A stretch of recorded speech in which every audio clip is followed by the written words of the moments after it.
دنیا میں حج کی مبارکباد دینا چاہتا ہوں، اور حج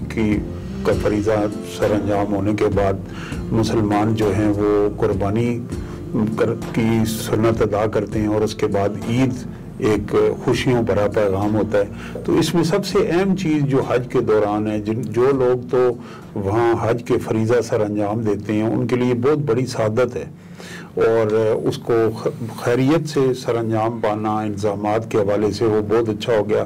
دوسری جو اہم ترین چیز ہے وہ پیغام ہے، میسیج ہے۔ نبی پاک صلی اللہ علیہ وآلہ وسلم نے دنیا سے پردہ کرتے وقت، رخصت ہوتے وقت جو پیغام دیا، اس نے میں سمجھتا ہوں ایک ٹیمپلیٹ اور ایک معیار سیٹ کر دیے۔ تو اس کے بعد یہ بڑا، ہر سال جب حج ہوتا ہے تو کروڑوں لوگ، لاکھوں تو فرزندان توحید وہ ہیں کہ جو وہاں براہ راست سنتے ہیں، اور ٹی وی اسکرینوں پہ اور سوشل میڈیا کے ذریعے امام کعبہ کا خطبہ حج سنتے ہیں۔ تو اسی طرح کل جو خطبہ حج تھا وہ ہمیشہ کی طرح اس میں کچھ اہم نکات ہوتے ہیں، تو اس پہ سبوق سید صاحب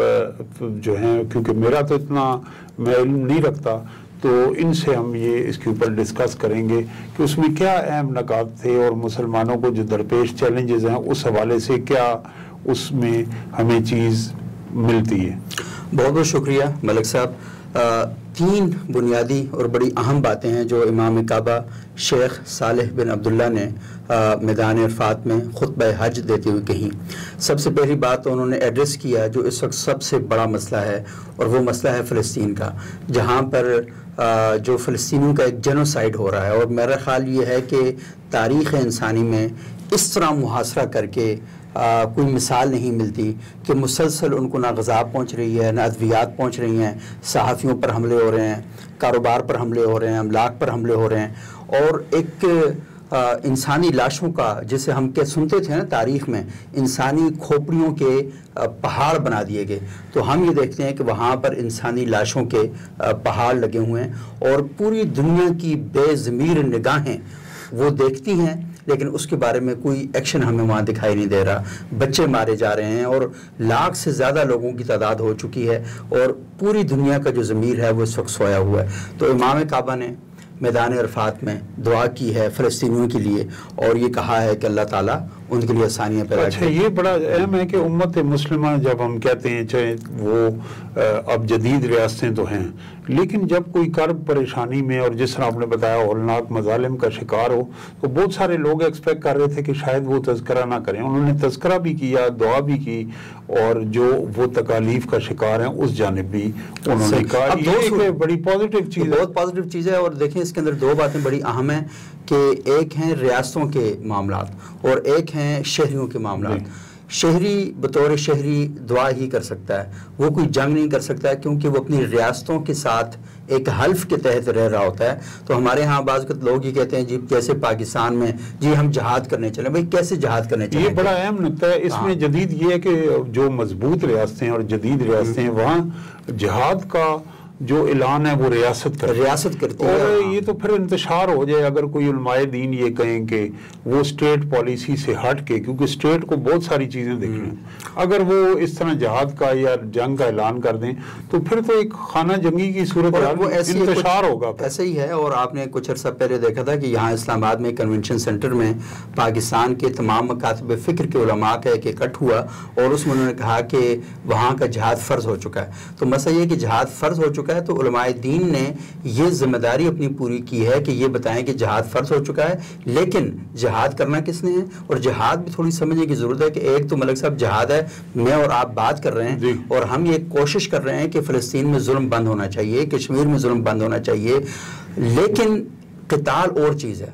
قتال اصل میں اسلحے کے ساتھ ہوتا ہے، تو وہ جو اسلحے کے ساتھ کرنا ہے وہ فوجوں نے کرنا ہوتا ہے، اور فوجیں اس وقت قتال کرتی ہیں کہ ان کے پاس ایک پلیٹ فارم موجود ہے۔ میں ایک عام سی بات آپ کو بتاؤں کہ تعلیم فرض ہے نا، تو تعلیم دینا کس کا کون؟ اگر میں ٹیچر ہوں، پروفیسر ہوں، تو یہ میرا فرض ہوگا یا کوئی بھی ہر بندہ اٹھ کے وہ نہیں کرے گا؟ تو یہ ایک نقطہ ہے، اور میں سمجھتا ہوں کہ پاکستان میں بھی ہمیں مضبوط ریاست کے لیے، اور میرے آپ کی رائے میں علماء اس کو تسلیم تو کرتے ہیں نجی محفلوں میں کہ یہ ہمارا انفرادی عمل نہیں بلکہ ریاست پہ یہ ذمہ داری لاگو ہوتی ہے، ریاست پہ ذمہ داری لاگو ہوتی ہے۔ اور اس کی مثال میں آپ کو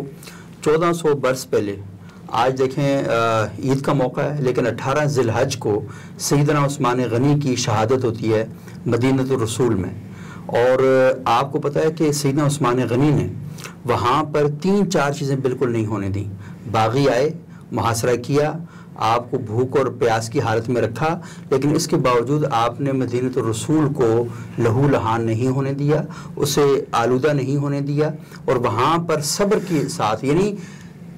آپ کی جان اہم ہے لیکن امن و امان سے بڑھ کر نہیں ہے، تو فساد نہیں پیدا کرنا چاہیے. تو ہمیں حج کا موقع صبر کی دعوت بھی دیتا ہے، حکمت عملی کی دعوت بھی دیتا ہے، اور ساتھ ساتھ کہ فساد سے ہم بچیں. تو میں جو بنیادی بات آپ سے کر رہا تھا کہ 3 چیزیں بڑی امپورٹنٹ ہیں. تو اس جو کے پہلی علاوہ بات انہوں نے فلسطین ہے، ہاں، تو 2 پوائنٹ باقی ایک اور یہ ہیں. اور آپ کو پتہ ہے کہ لاکھوں مسلمان جو ہیں وہاں پر موجود ہوتے ہیں، اور آپ نے جو انٹرو میں بڑی اچھی بات کہی کہ کروڑوں لوگوں تک یہ جو خطبہ حجۃ الوداع جاتا ہے، اور یہ اصل میں اس روایت کا تسلسل ہے جو سیدنا محمد بن عبداللہ صلی اللہ علیہ وآلہ وسلم نے اس روایت کو قائم کیا تھا. اور اس میں انہوں نے یہ والی بات بھی کہی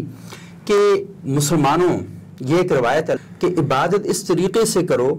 کہ جیسے ہم اللہ کو دیکھ رہے ہیں. اگر یہ نہیں ہے تو پھر اس طریقے سے کرو کہ جیسے اللہ تمہیں دیکھ رہا ہے.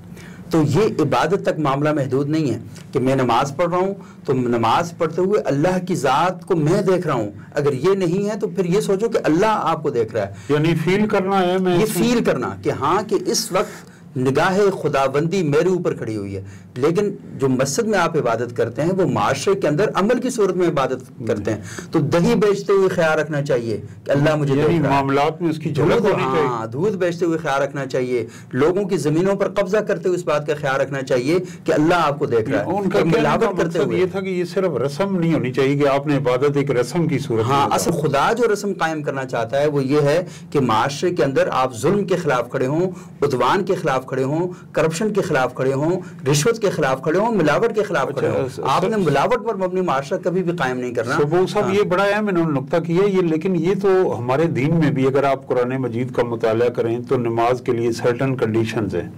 کہ آپ بے نماز پڑھنے کے ساتھ اور چیزیں بھی بتائی گئیں کہ بے حیائی کے قریب نہ جائیں، غریبوں کا مال نہ کھائیں، سود نہ کھائیں. وہ اصل میں یہ ہے کہ ان الصلاۃ تنہی عن الفحشاء والمنکر، نماز آپ کو فحش سے اور جو برائی ہے اس سے روکتی ہے. اگر کوئی نماز ان دونوں چیزوں سے خالی ہے اس کا مطلب ہے کہ وہ آپ نے رسم ادا کی ہے، روح عبادت تک آپ نہیں پہنچے. تو یہ اصل میں امام کعبہ جو بات کرنا چاہ رہے ہیں کہ عبادت کیا ہے، کہ ہمیں تو یہ بتایا گیا کہ آپ کی 24 گھنٹے کی زندگی عبادت ہے. تو وہ عبادت اس صورت میں بنے گی جب آپ ایک ایک کام کرتے ہوئے سوچیں گے کہ میں خدا کو دیکھ رہا ہوں یا خدا مجھے دیکھ رہا ہے. یعنی عبادات اور معاملات میں کوئی تضاد نہیں ہونا، کوئی تضاد نہیں ہونا چاہیے. بالکل، اگر وہ تضاد ہوگا تو اس کا مطلب ہے آپ زندگی تضاد بن جائے گی. تو آپ کو اس بات کا بہت خیال رکھنا ہے. تیسری جو امپورٹنٹ بات ہے وہ انہوں نے کہی ہے کہ دنیا بھر کے مسلمان تقوی اختیار کریں. ملک صاحب ہمارے ہاں تقوی پتہ ہے کیا بنا دیا گیا ہے؟ ویسے کیا مراد، یہ لفظ بڑا استعمال ہوتا ہے تو نوجوانوں کو بھی پتہ نہیں ہے. یہ 100 لوگ یہ کہتے ہیں کہ آپ نے پگڑی پہن لی ہے، داڑھی بڑھا لی ہے، سفید کپڑے پہن لیے ہیں، شلوار ٹخنے سے اوپر ہے، آپ 5 وقت مسجد میں نماز پڑھتے ہیں، اس کا آپ متقی آدمی. یہ ساری چیزیں اپنی جگہ پر موجود ہیں. تقوی اصل میں چیز ہے کہ خدا کا جو قانون ہے اس پر مکمل طور پر کاربند رہنا، یہ ہے تقوی. اور خدا کیا یہ تو بہت بڑی چیز نہیں کہ اگر عام طور پہ دیکھیں تو میں اپنے ذاتی معاملات میں، یا ہم لوگ ذاتی معاملات ہیں ان کے اندر، یا ہمارے جو لوگوں کے ساتھ معاملات ہیں معاشرے میں لین دین، اس میں ہم اپنی انا اور اپنا مفاد اور اس کو ہم عزیز رکھتے ہیں. ہم یہ نہیں دیکھتے کہ اللہ اور رسول کا پیمانہ کیا، اللہ اور رسول کا پیمانہ نہیں ہے. یہ ہے بالکل. اللہ تعالیٰ تو یہ کہتے ہیں نا کہ روزہ رکھو تاکہ تم متقی بن جاؤ، حج کرو متقی بن جاؤ، قربانی دو تاکہ تم متقی بن جاؤ. اللہ تعالیٰ کہتا ہے کہ لن ینال اللہ لحومھا ولا دماؤھا ولکن ینالہ التقوی منکم. اللہ کو نہ تمہارا گوشت پہنچتا ہے نہ تمہارا خون پہنچتا ہے، اللہ کو صرف تقوی پہنچتا ہے تمہارا. اور مومن کی ساری زندگی خدا ڈیمانڈ جو کرتا ہے، یہود سے بھی یہی ڈیمانڈ ہے، مسیحوں سے یہی ڈیمانڈ ہے، مسلمانوں سے یہی ڈیمانڈ ہے کہ تم نے متقی بننا ہے. اور متقی کا مطلب کیا ہے کہ خدا کے دستور پر پابند اور کاربند شہری. ایک بات اور بتائیں کہ تقوی ہمیشہ پرہیزگاری کے ساتھ آیا، تو ان دو چیزوں کا آپس میں کیا وہی تو میں کہہ رہا ہوں کہ پرہیزگاری کیا مطلب ہے کہ آپ نے اپنی اناؤں کو قربان کرنا، ریسٹرینٹ شو جی ہاں، اپنی اناؤں کو رک جانا ہے. جی بالکل رک جانا ہے. اور آپ کو پتہ ہے کیونکہ آپ کے اندر طرح طرح کی ترغیبات ہیں، طرح طرح کی خواہشات ہیں، آپ کا جی چاہتا ہے کہ ایک شاندار قسم کا اچھا پھر یہ بتائیے، آج کل جس طرح آپ نے عید کی مبارکباد بھی دی ہے اور عید کا ماحول ہے، بہت سارے لوگ رائے خدا میں اپنا مال اور قربان کرتے ہیں، قربانی کرتے ہیں، لیکن اس میں ہم دیکھ رہے ہیں کہ جو امیر لوگ ہیں اور پوش ایریاز ہیں ان میں ایک دکھاوا بھی آ گیا ہے، اور سوشل میڈیا میں ٹک ٹاک اور یہ چیزوں سے بنا کے تو وہ لوگ جو قربانی کرنے کی استطاعت نہیں رکھتے، ان کے بچوں پہ یا ان پہ کیا ہوگا کہ ہمارے والدین افورڈ، قربانی اچھی چیز ہے، تو اس میں دو پہلو ہیں، ایک وہ ہیں کہ جو قربانی کرتے ہیں، دوسرے وہ ہیں کہ جو قربانی سے مستفید ہوتے ہیں، لیکن دکھاوے کے ذریعے کیا ہم اس جو عبادت ہے اس کے اندر تقویٰ سے دور تو نہیں ہو رہے؟ اصل میں تو بنیادی بات یہ ہے کہ خدا کی ریاست کی شہریت ہے نا، اس کے اوپر جو آئیڈینٹی کارڈ ہے نا اس پہ لکھا ہوا ہے کہ آپ کی شہریت تقوی کی ہے۔ اگر آپ کے خدا کی ریاست میں داخل ہونے کی شہریت تقوی نہیں ہے تو اس کا مطلب آپ خدا کی ریاست کے شہری نہیں ہیں۔ تو خدا تو اصل میں چاہتا یہ کہ لوگ متقی بنیں، اور متقی جیسے میں نے پہلے کہا کہ خدا نے جو قوانین بنائے ہیں ان قوانین کے مطابق چلنے کا نام تقوی ہے۔ اور دیکھیں اس کے اندر یہ بات بڑی اہم ہے کہ جیسے میں نے آپ سے کہا نا کہ صبر آپ نے کرنا ہے، آپ نے کوئی بھی ایسا کام نہیں کرنا کہ جس کے نتیجے میں سوسائٹی میں اشتعال پھیلے، نفرتیں پھیلیں۔ آپ نے قربانی کی، گن میرے گھر کے آگے پھینک دیا، اس کا مطلب آپ متقی آدمی نہیں ہیں، کیونکہ جس رسول نے آپ سے کہا تھا کہ قربانی کرو اسی رسول نے کہا ہے کہ صفائی ایمان کا حصہ ہے، اس کا مطلب آپ نے آدھی بات مانی، آدھی کا انکار کیا۔ اچھا یہ کیونکہ امام کعبہ جو ہیں وہ سعودی عرب کے اندر یہ خطبہ دے رہے تھے اور وہاں یہ رسم بھی ہے، تو پاکستان میں یا اور جگہ پہ دیکھا ہے کہ باقی مسلم دنیا میں قربانی کا گوشت ایک دعوت کے لیے رکھا جاتا ہے، رشتہ داروں کی، دوست ہے، باقی سب تقسیم کیے جاتے ہیں، 3 حصے کیے جاتے ہیں کہ یہاں پہ ایک رواج ہے کہ ہم لوگ بہت زیادہ اس کو سٹور کر رہتے ہیں، اور اچھا وہ تو صحت کے لیے ٹھیک نہیں ہے۔ ابھی جو رپورٹس آئی ہیں انہوں نے کہا ہے کہ آپ زیادہ عرصہ اگر قربانی کا گوشت کا جو بھی گوشت آپ فریج کے اندر فریز کرتے ہیں وہ آپ کی صحت کے لیے ٹھیک نہیں ہوتا۔ اور ملک صاحب آپ یہ دیکھ لیں کہ اس وقت جو بڑی بیماریاں ہیں ان سب کے اندر سب سے ایشو کیا ہے کہ یہ جو فریزر، جو فروزن آرٹیفیشل ٹیمپریچر پہ جا کے وہ آپ کر رہے ہیں تو یہ پرابلم پیدا کرتا ہے۔ لیکن وہ جو امام کعبہ نے بات کی، میں نے کہا 3-4 باتیں میں بتا دوں۔ ایک یہ کہ تقویٰ اختیار کرو، صبر قائم کرو، ہمسایوں کے حقوق ادا کرو، نیک اعمال کرو، دین پر قائم رہنے کا عہد کرو، وعدوں کی پاسداری کرو، غیبت سے بچو، شرک، بدعت اور شیطانی وسوسوں سے بچنے کی کوشش کرو۔ اچھا بہت مختصر سا خطبہ تھا لیکن بہت ہی جامع، بہت ہی کمپریہنسو خطبہ تھا۔ اور آپ خطبہ حجت الوداع کو دیکھیں، اس میں 1400 چیزیں نظر آتی ہیں، عبادات اور معاملات دونوں یہی ہیں۔ وہی میں کہہ رہا ہوں کہ خطبہ حجت الوداع کو دیکھیں جو اللہ کے رسول نے دیا تھا میدان عرفات میں، اور اللہ کے رسول کا وہ خطبہ حجت الوداع اس وقت اقوام متحدہ کا انسانی حقوق کا ایک عظیم الشان چارٹر ہے کہ جس کے اندر یہ بتایا گیا تھا، پتہ ہی نہیں چلتا۔ آپ ملک صاحب اس خطبے کو پڑھیں کیونکہ وہ کافی سارے خطبات ہیں جو مختلف جگہوں پر دیے گئے ہیں، ان کا مجموعہ ہے، تو اس کے اندر آپ یہ دیکھ لیں کہ اتنی آسانی کے ساتھ اور کمیونیکیشن اپنی عروج پر ہے اس خطبے میں کہ آپ ایک شخص سے بات کرتے ہوئے اجتماع پہ چلے جاتے ہیں، اجتماع سے دنیا پہ چلے جاتے ہیں، وہاں سے اچانک غلاموں کے حقوق پہ آ جاتے ہیں، غلاموں کے حقوق سے خواتین کے حقوق پر آ جاتے ہیں۔ آج اصل میں جس دنیا کے اندر ہم رہ رہے ہیں، ملک صاحب دیکھیں آپ اگر چاہیں نا تو اچھی سے بری چیز نکال سکتے ہیں، بری سے اچھی چیز نکال سکتے ہیں، یہ آپ کا پس منظر اور آپ کا تشریح ہے بالکل۔ تو اگر آپ اچھے ذہن کے ساتھ چیزوں کو دیکھیں گے تو آپ کو اچھے مطالب اور اچھے معنی بھی نظر آئیں گے۔ تو امام کعبہ کا خطبہ اصل میں اس کو ہم ہمیشہ ایک مذہبی پیراڈائم میں کھڑے ہو کر دیکھتے ہیں، اس کو سماج کے پیراڈائم میں کھڑے ہو کر جب آپ دیکھیں گے، ایک سوشل فیبرک کے اندر آپ کھڑے ہو کر دیکھیں گے تب آپ کو چیزیں سمجھ آئیں گی۔ سوالات جنم لیتے ہیں میرے ذہن میں۔ ایک تو سبو صاحب آپ نے نیبرہڈ کا بتایا، اور یہ بالکل امام کعبہ نے جتایا اسلامی تعلیمات کا حصہ ہے، ہمارے انبیاء کی سنت ہے۔ تو نیبرہڈ میں کیا اقلیتیں بھی آ جاتی ہیں، دوسرے مذاہب کے لوگ بھی ہیں جو ہم مسلمان معاشروں میں رہ رہے ہیں، اور اگر آپ نیبر کہیں تو جس جگہ پہ مسلمان جن ملکوں میں واقع ہیں وہاں بھی اس کے قریب بھی جو دوسری کمیونٹیز ہیں، عیسائی ہیں، یہودی ہیں، ہندو ہیں، ان کے ساتھ جو سلوک معاملات نیبرہڈ کے وہ بھی ایک مسلمان 2 طرح کے ہیں نا۔ ایک وہ مسلمان ہے جو عقیدے والا مسلمان ہے، مثال کے طور پر آپ ایک خاص قسم کے جو عقائد ہیں جو مسلمانوں نے قائم کیے ہیں، آپ ان عقائد کے اوپر چلتے ہیں تو آپ مسلمان ہیں۔ اور دوسرا مسلمان ہے عمل کا مسلمان، وہ مسلمان ہے کہ جس کے ہاتھ اور زبان سے دوسرا انسان محفوظ ہے اور وہ مسلمان ہے، یعنی سلامتی والا مسلمان اور عقیدے والا مسلمان۔ اللہ تعالیٰ آپ سے دونوں کا تقاضا کرتے ہیں کہ آپ کے وجود سے معاشرے کے اندر سلامتی بھی ہونی چاہیے اور آپ عبادات، عقائد اور جو معاملات ہیں ان پر بھی عمل کرنے والے مسلمان ہوں۔ تو آپ قرون اولیٰ کی تاریخ دیکھیں کہ، اور پھر آج بھی آپ دیکھ لیں کہ یہاں پاکستان میں میرے جیسے طالب علم، آپ جیسے استاد اور معاشرے کے اندر اس طرح کے لوگ جو یہاں پر کچھ طبقات کے ساتھ بدترین سلوک کیا جا رہا ہے، تو ہم کھڑے ہوتے ہیں کیونکہ ہم یہ سمجھتے ہیں کہ خدا نے ہماری یہ ڈیوٹی لگائی ہے کہ ہم معاشرے کے اندر جب بھی ظلم ہوگا، عدوان ہوگا، تو ہم نے کھڑے ہو کر بات کرنی ہے اس کے بارے میں۔ تو یہ بڑا اہم نقطہ ہے آپ کا، یہی ہے کہ اس کے مطابق اگر آپ نہیں چلتے ہیں نا تو اس کا مطلب کہ آپ وہ کام نہیں کر رہے۔ تو اب مذہبی یہ ہمارا مذہبی فریضہ ہے کہ ہم اپنے نیبرہڈ میں جتنی بھی کمیونٹیز رہ رہے ہیں، اور ہم نے یہ دیکھا ریاست مدینہ میں بھی کہ وہاں جو دوسری کمیونٹیز تھیں، غیر مسلم تھے، ان کے ساتھ معاملات میں کوئی ایسا ہمیں امتیازی سلوک نظر نہیں آتا، بالکل نظر نہیں آتا۔ اور آپ کو پتا ہے پاکستان، اگر پاکستان میں دیگر مذاہب کے لوگ نہ ہوتے تو پاکستان شاید ہم حاصل بھی نہ کر سکتے اس صورت میں۔ تو ہمیں تو اپنے ان دیگر مذاہب کے لوگوں کا، اور اقلیت کا لفظ میں نہیں کہتا کہ یہ اقلیت کا لفظ ہونا چاہیے، ہم ایک معاہدے کے تحت اس ملک کے برابر کے شہری ہیں۔ تو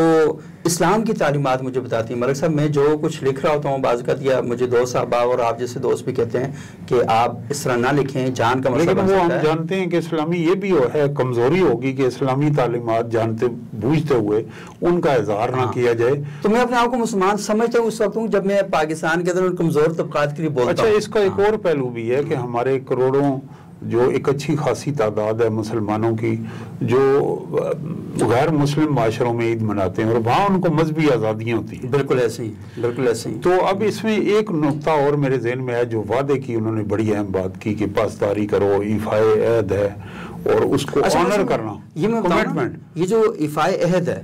یہ ملک صاحب اصلا ہم نے سمجھا ہو کہ میں نے کہا میں 5 بجے آؤں گا تو اب میں 5:30 آ گیا، تو یہ بھی ہے۔ لیکن ملک صاحب یہ جو فائل بنا کر میں آپ کو دیتا ہوں کہ 1 سال کے اندر یہ جو گھر ہیں یہ بن جائیں گے، یہ جو پلاٹ ہیں یہ ہو جائیں گے، اور میں اس کو پورا نہیں کرتا، اور ہماری ریاستی سرپرستی میں، سرکاری سرپرستی میں، اور میرا سیاستدان تقریر کرتے ہوئے جھوٹ بولتا ہے۔ نکاح نامہ جو ہے اس پر عمل نہیں کرتا، نکاح نامے میں میاں بیوی کے درمیان سوشل کانٹریکٹ ہے، اب میں حق مہر نہیں دے رہا، اب میں وہ شرعی ان کی جو اس میں ہیں پہلو ہیں ان کی میں خلاف ورزی کرتا ہوں، یہ بھی فائدہ میں ہے۔ بالکل اس کے اندر یہ آپ توڑتے ہیں اور آپ لکھا ہوا وعدہ توڑتے ہیں، تو اس کا مطلب یہ ہوا نا کہ مثال کے طور پر ہمارے ہاں بعض کا یہ کہا جاتا ہے وہ ٹھیک ہے یہ چیزیں لکھ دیں۔ اچھا، اب وعدے کے 2 پہلو ہیں اور بڑا خوبصورت آپ نے بتایا، ایک تو انفرادی سطح پہ انسانوں اور معاشرے کے درمیان، ایک یہ ہے کہ جدید شکل میں ریاست یا حکومت عوام سے معاہدہ کرے، مثلاً کہ ہم بجلی اس قیمت پہ دیں گے، ہم یہ اضافہ نہیں کریں گے، تو وہ بھی ایک وعدہ نہیں توڑتی ہے۔ اچھا، اسی طرح آپ جو مثلاً سولر لوگوں نے لگوائے، ان سے وعدہ کیا گیا کہ ہم اس ریٹ پہ لیں گے، اب اگر بجٹ ظاہر عید کے بعد بجٹ ہے اس میں کوئی تبدیلی ہوتی ہے تو شہری یہ فیل کرتے ہیں کہ بہت ساری جگہ پہ ہم سے جو وعدہ کیا گیا اور جو آئین میں ہمارے حقوق ہیں، جو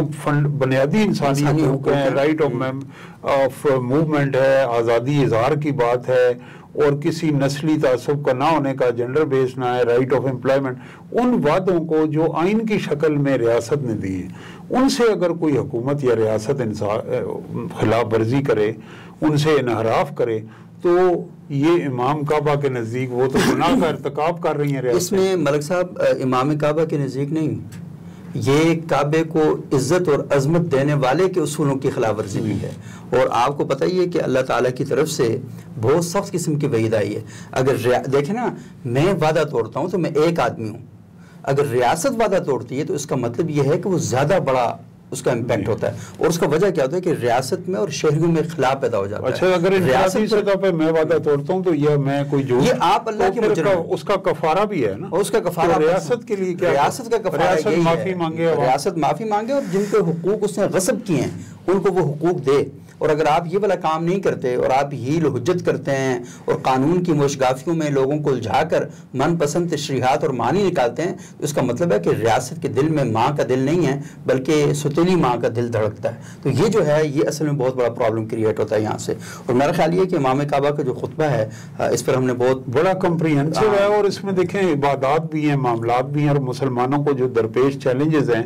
تو اس کے اوپر بات کی۔ اس پہ ہم آئندہ بھی بات کرتے رہیں گے، آپ چونکہ میں یہ سمجھ رہا تھا اور میں نے کل سبو صاحب سے ہم دونوں نے بات بھی کی کہ جس طرح ڈسکس ہونا چاہیے، دیکھیں ہمارے میڈیا میں اتنا امپورٹنٹ وہ خطبہ ہے، تو جس طرح جو پوپ کا بیان ہوتا ہے وہ ان کے میڈیا میں اور معاشرے میں ڈسکس ہوتا ہے، تو انفارچونیٹلی ہمارے ہاں جو ٹاپ نیوز ہے اس میں وہ آ گیا ٹھیک ہے ایک دفعہ، لیکن جس طرح تفصیل سے ڈسکس کیا ہے آج سبو صاحب نے، میں سمجھتا ہوں کہ ہمیں مزید اس کو ڈسکس کرنے کی ضرورت ہے۔ اور دوسری بات یہ کہ امام کعبہ کے خطبے کو آپ مولوی کی نظر سے نہ دیکھیں، اس کو ایک سوشل ریفارمر کی نظر سے دیکھیں۔